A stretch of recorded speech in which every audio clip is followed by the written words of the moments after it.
समस्त को praise Lord आ मोर ना हूँ पास्टर आलोक महाना। आज गोटे वाक्य आम देखा कि जाऊँ गोटे वाक्य आज देखा प्रथम जोहन तार 4 पर्व 20 पद ईश्वर को प्रेम करुअछ बोली जदि कही कहीं अपना भाई को घृणा करे ताहले से मिथ्यावादी। जेणु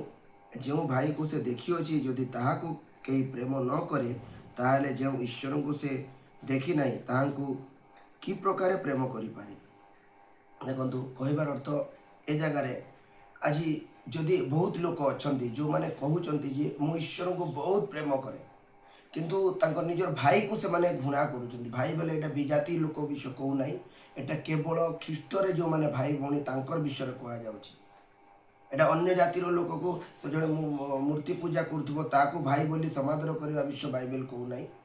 एटा जस्ट जो माने प्रभु को जानी से समादर करने विषय में कहूँ से प्रेम से जदि प्रेम करना अन्य को आम केमी प्रेम कर जीशु को केमी प्रेम कर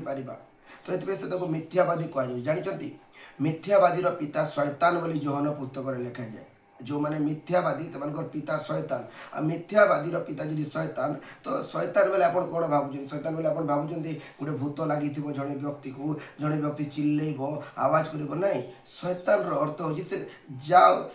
आईब पुस्तक लिखा जाए जो माने जगत रे गर्व करती शैतान संपूर्ण अधिकार करे आ राजा हूँ शैतान। तेणुक आज आम जीवन कौन गर्व अच्छी कि आमर भाई को देखिले आम घृणा करुचु कि हिर्षा करुचु कि जे ईश्वर को प्रेम करुचु बोली जानूचु आ कार्य किसी देखे पारुना आ मुखर प्रेम को परमेश्वर पसंद करती ना कार्य देखा परमेश्वर चाहती। आज आम सब बेले मुखर प्रेम बहुत करूँ कार्य आम कदा भी देखे पारि न था। जौन पुस्तक जीशु कहले मिथ्यावादी पिता हूँ शैतान आ तमें माने शैतान ठार उत्पन्न तार अर्थ कौन पाई यहूदी मानक से वार्ड कहले कौन पाई कौन से भितर शैतान थिला कि नहीं से शैतानिक कार्य करुले देखौले आम परमेश्वर को लोक देखौले आम मु परमेश्वर मु बहुत प्रेम करे मु पड़ोसी को आत्मतुल्य प्रेम करे मु 10 आज्ञा मानी थाए मु सब करी बोलिकी किंतु प्रकृति में परमेश्वर संपर्क नथिला परमेश्वर निमंत्रण निजक नम्र कर निजर भाई मान को देखले मान सम्मान करुले सब बेले साधु की पार्वती मान सम्मान करुले भाई को देखले मत नमस्कार करू मत मान सम्मान करू मत बड़ आसन दौ एटा चाहूले। आज भी जदि आम जदि ए विषय चाहूँ ना निजर भाई ठारू निजर भौणी ठारू निजर लोक मान आम से साधु की फारूसी टाइप आमर जीवन में शैतान संपूर्ण अधिकार करी आयुब पुस्तक 40 पर्व लिखा जा विश्व को शेष अंश जदि जन जगत रे गर्व कर संपूर्ण शैतान तार ऊपर राजा अटे बोलिकी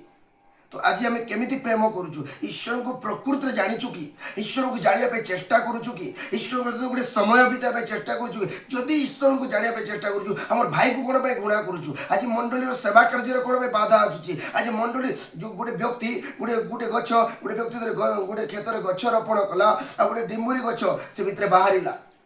आ डिमरी गचे सब बेले कहला मोर किसी काम ना मु फल देवी ना द्राक्षालतार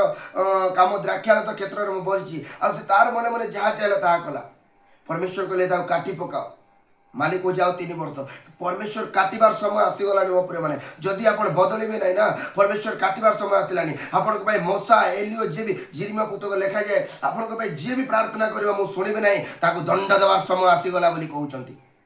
तो तेणु आम चेतना पे फेरी आसबार अच्छी परमेश्वर निकट को परमेश्वर को हेतु लिखा जाए जार सहित मुझे बोली गीत संहितार 18 पर्व तार 25 पद 24 पद लिखा जाए मु टेढ़ा लोक मान टेढ़ा हेबी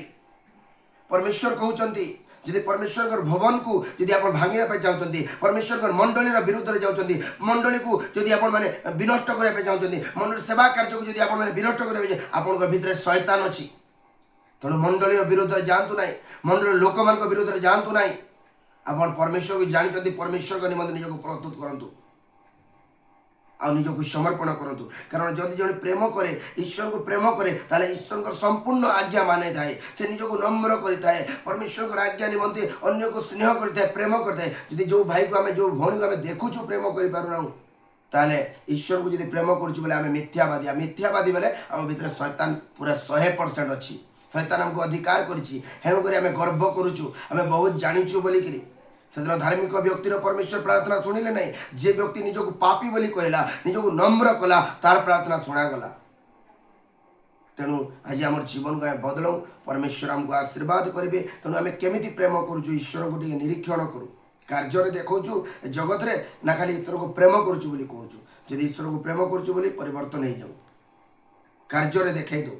प्रभु ये वाक्य आम समस्त को आशीर्वाद करूँ। Praise Lord, God bless you समस्त।